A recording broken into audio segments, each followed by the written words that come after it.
Bien, chers amis, merci d'être avec nous pour cette troisième édition du Smart Agri Forum, créé donc il y a 3 ans à l'initiative de Bruno Faure, président du conseil départemental du Cantal, qui est avec moi. Bonjour, président. Bonjour. Nous sommes à Aurillac, moins 3 degrés dehors, un soleil magnifique. Ce troisième rendez-vous de l'agriculture innovante et optimiste, tel qu'on a voulu l'intituler, qui sortait finalement d'un constat qui était un ruralytique, de se dire qu'il y avait des choses à travailler spécifiquement pour le monde agricole, et notamment ici dans le Cantal. Il y a ici dans ce département depuis 1998 un programme qui s'appelle Cybercantal, qui est un programme d'innovation vers l'éducation, vers la santé, vers l'aménagement du territoire, vers l'économie, et dont le Smart Agri Forum marque aussi il y a 3 ans l'entrée sur un volet spécifique à l'agriculture. Donc, Président, quels sont aujourd'hui les dispositifs d'accompagnement particuliers du département vis-à-vis de l'innovation agricole ? Alors, j'allais dire, ils sont nombreux. C'est surtout cette année, en plus, à partir de 21, nous avons validé, après discussion avec la profession, nous avons validé un programme spécifique d'intervention d'une enveloppe de 400 000 euros pour soutenir les agriculteurs, j'allais dire, dans les investissements connectés, entre guillemets. Donc, on vient financer, on vient les aider sur tout ce qui est toutes ces applications qui permettent les détections de chaleur, les détections de vélage ou autres. C'était une réelle volonté et je crois que vu la consommation financière du programme, c'est quelque chose qui parle aux agriculteurs. C'est vrai que je dis souvent que les éleveurs sont très connectés et depuis longtemps, puisque les laitiers, il y a belle lurette qu'ils reçoivent les données du contrôle laitier sur le smartphone, etc. Donc ils ont toujours su s'adapter. Ce sont des outils qui leur permettent, alors pour certains, soit de gagner du temps, soit une aide technique, soit d'améliorer effectivement, j'allais dire,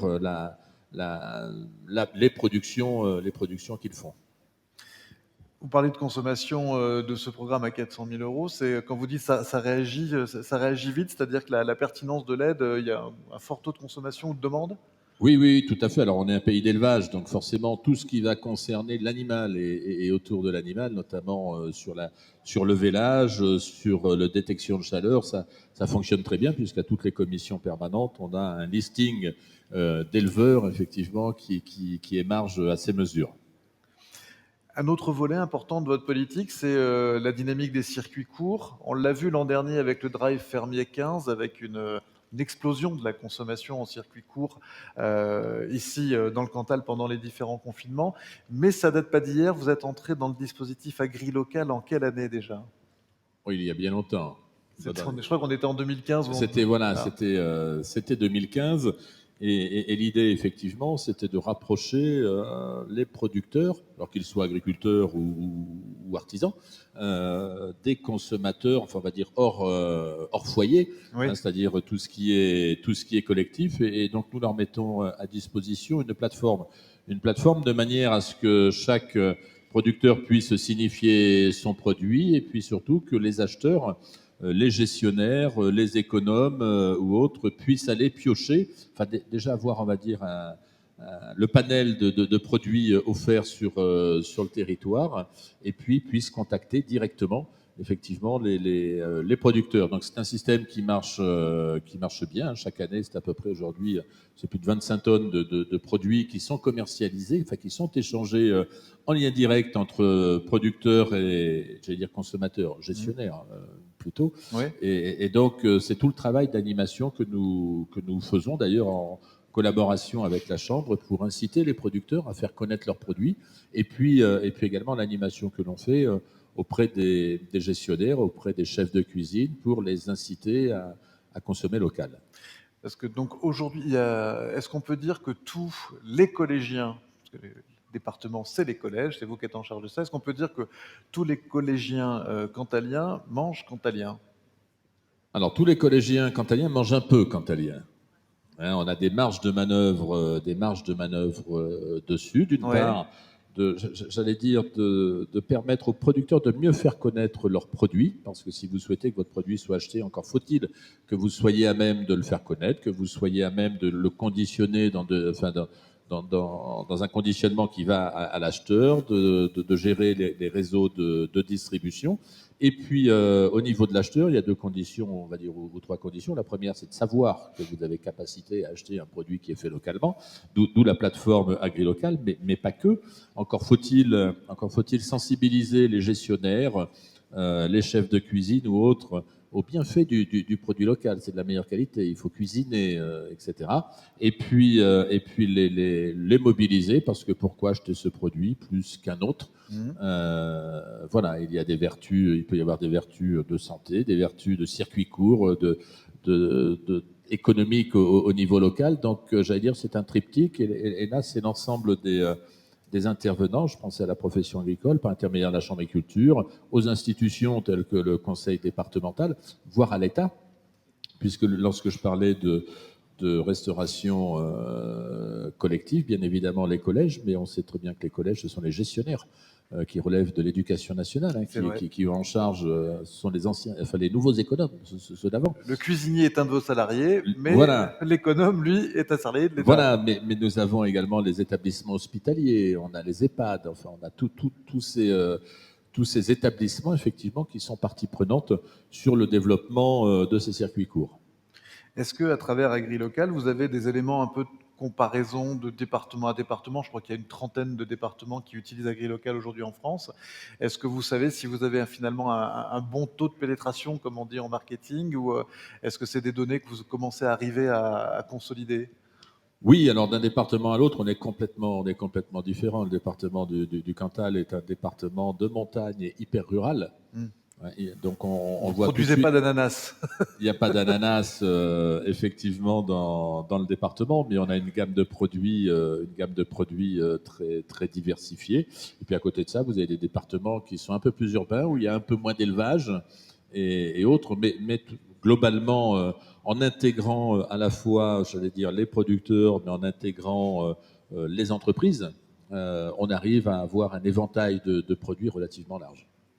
Donc les hôpitaux, les EHPAD, les collèges, on sent qu'on est dans vos... Les écoles primaires, bien évidemment, avec les communes. Voilà, donc ça aujourd'hui, vous accompagnez également la restauration scolaire, donc portée par les communes, dans le cadre d'AgriLocal ou Oui, c'est-à-dire que AgriLocal, c'est une plateforme qui est mise à disposition de l'ensemble des acheteurs publics. D'accord.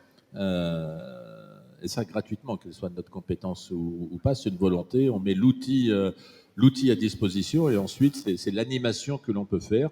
On organise un salon AgriLocal dans l'enceinte de cette maison du département où là l'ensemble des collectivités, l'ensemble des établissements sont invités à venir échanger avec les producteurs pour goûter, discuter des conditions de conditionnement, les possibilités de livraison, la périodicité des livraisons, puis bien évidemment un peu tarif également. Donc c'est ouvert à l'ensemble des acheteurs publics.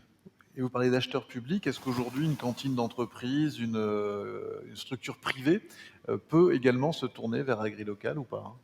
Oui, bien évidemment. L'idée, c'est d'ouvrir, c'est d'élargir au maximum, on va dire, les canaux commerciaux, le débouché. Et dans toute la difficulté, on s'aperçoit aussi qu'au niveau production, c'est d'être en capacité de produire de manière régulière pour satisfaire la diversité des acheteurs. Et là, tout à l'heure, à 11h30, on ne va pas en dire trop, mais à 11h30, vous enfoncez le clou avec le lancement de Conso Cantal. Alors, ce dispositif-là, il est destiné à qui? Alors, Conso Cantal, c'est un petit peu ce que je vous disais, c'est favoriser la consommation des produits locaux.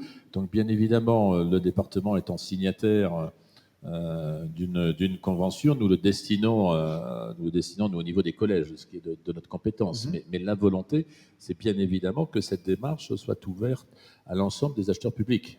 Donc on pense en premier chef à, j'allais dire, des partenaires du département au niveau des mairies avec les écoles primaires, mais bien évidemment le département étant largement présent sur tous les réseaux de maisons de retraite, par exemple. Donc nous allons intervenir également, sensibiliser les maisons de retraite pour intégrer cette démarche. Et puis globalement, l'ensemble des acheteurs publics, je crois qu'il faut qu'on aille large.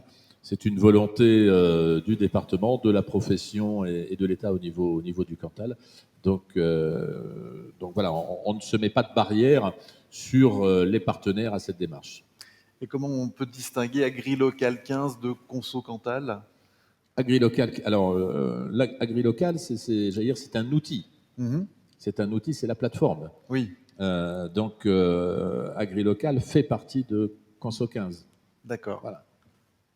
C'est ça. C'est clair pour nous. Donc vous nous disiez effectivement en préparant ce rendez-vous, le circuit le plus court est toujours le meilleur. Effectivement, à l'école, on a appris que la ligne droite était le chemin le plus court d'un point à un autre. Ça nous a été confirmé l'an dernier par les retours du drive fermier. Aujourd'hui, sur cette question spécifique du circuit court, comment vous sentez les agriculteurs cantaliens? Est-ce qu'ils ont compris l'intérêt qu'ils pouvaient en tirer? Est-ce qu'ils ont envie d'en être? Oui. Je crois que tout le monde a vu au moment du confinement l'intérêt que le consommateur pouvait porter aux produits directs, aux produits faits directement par les agriculteurs. Alors ceci dit, c'est vrai que depuis, on s'est aperçu qu'il y avait une petite érosion des consommateurs qui ont repris de vieilles habitudes. Ceci dit, au niveau des agriculteurs, il y a la production, ils savent le faire, la transformation, ils savent le faire, enfin je dis les agriculteurs ou les entreprises locales. On a un travail certainement important à faire sur la communication et puis sur la logistique, sur les livraisons ou autres. Ça marche. Eh ben, on reparle de ça à 11h30 avec le lancement officiel de Conso Cantal.